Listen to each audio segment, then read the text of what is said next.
मैं इस बात पर बल देना चाहूंगा कि भारत हमारे बॉर्डर एरियाज में मौजूदा मुद्दों का हल शांतिपूर्ण बातचीत और विचार विमर्श के जरिए किए जाने के प्रति पूरी तरह से प्रतिबद्ध है।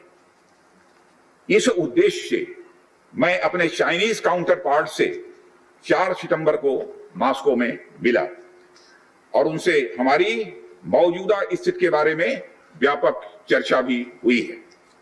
मैंने स्पष्ट तरीके से हमारी चिंताओं को चीनी पक्ष के सामने रखा है, जो उनकी बड़ी संख्या में ट्रूप्स की तैनाती, आक्रामक रवैया और एक तरफा स्टेटस को बदलने की कोशिश से संबंधित था।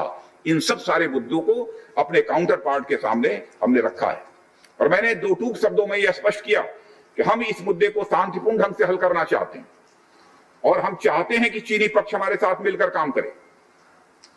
वहीं हमने यह भी स्पष्ट कर दिया कि हम भारत की एकता, संप्रभुता और अखंडता की रक्षा के लिए पूरी तरह से प्रतिबद्ध हैं। यह भी हमने पूरी तरह से स्पष्ट कर दिया। इसके बाद मेरे सहयोगी विदेश मंत्री श्री जयशंकर जी भी 10 सितंबर को मॉस्को में चाइनीज विदेश मंत्री से मिले। दोनों एक एग्रीमेंट पर पहुंचे सभापति महोदय कि यदि चाइनीज साइड द्वारा सिंसियरली और फेथफुली एग्रीमेंट को इंप्लीमेंट किया जाता है तो कंप्लीट डिसएंगेजमेंट प्राप्त किया जा सकता है और बॉर्डर एरियाज में शांति भी स्थापित की जा सकती है।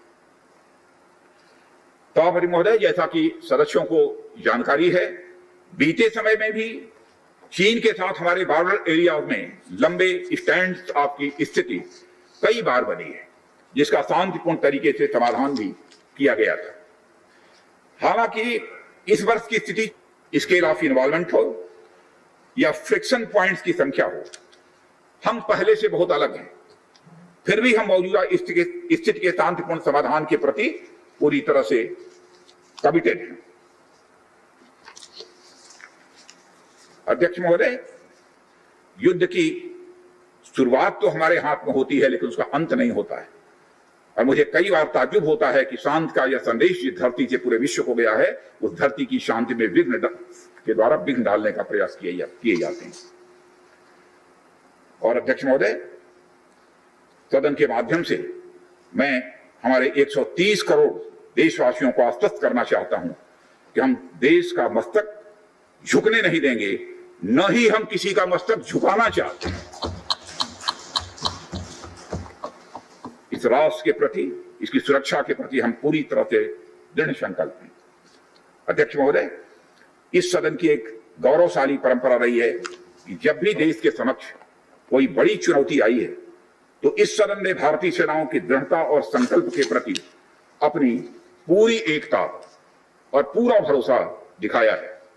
साथ ही सीमा क्षेत्र में तैनात अपने बहादुर सेना के जवानों के शौर्य, पराक्रम और सीमा की सुरक्षा के प्रति उनकी प्रतिबद्धता पर इस सदन ने पूरा विश्वास भी व्यक्त किया है।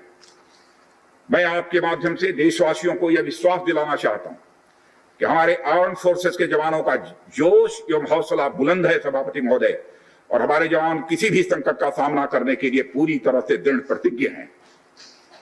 और इस बार भी सीमा पर हमारे वीरों ने किसी भी प्रकार की आक्रामकता दिखाने के बजाय धैर्य और साहस का परिचय दिया है। हमारे यहाँ कहा गया है कि साहसे खलु श्री वसति, यानी साहस में ही विजय श्री का निवास होता है, और हमारे सैनिक तो साहस के साथ संयम, शक्ति, शौर्य और पराक्रम की जीती जागती प्रतिमूर्ति है सभापति महोदय। महोदय, माननीय प्रधानमंत्री जी के बहादुर जवानों के बीच जाने के बाद हमारे कमांडर तथा जवानों में यह स्पष्ट संदेश गया है कि देश के 130 करोड़ देशवासी जवानों के साथ खड़े हैं।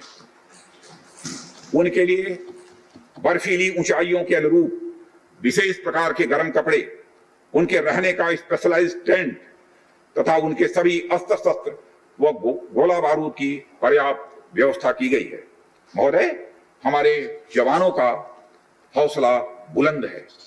दुर्गम ऊंचाइयों पर जहां ऑक्सीजन की बराबर कमी बनी रहती है तथा तापमान भी 0 से नीचे होता है, उनके उत्साह में कोई कमी देखने को नहीं मिलती है और वे सियाचिन, कारगिल आदि जैसी ऊंचाइयों पर अपना कर्तव्य इतने वर्षों से लगातार निभाते चले आ रहे हैं।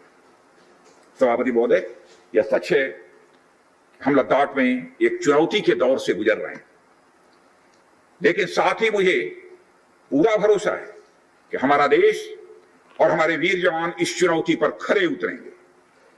मैं इस सदन से अनुरोध करता हूं कि हम एक ध्वनि से अपनी सेनाओं की बहादुरी और उनके अदम्य साहस के प्रति सम्मान प्रदर्शित करें और इस सदन से दिया गया एकता व पूर्ण विश्वास का संदेश पूरे देश और पूरे विश्व में गूंजेगा और हमारे जवान जो कि चीनी सेनाओं से आंख मिलाकर अडिग खड़े हैं, उनमें एक नए मनोबल, ऊर्जा व उत्साह का सभापति महोदय संचार होगा। इन्हीं शब्दों के साथ मैं अपना वक्तव्य समाप्त करता हूँ। बहुत बहुत धन्यवाद। क्या आप पर भी बरपा है जालसाजी का कहर? सपने टूटे आपके, न घर के न घाट के।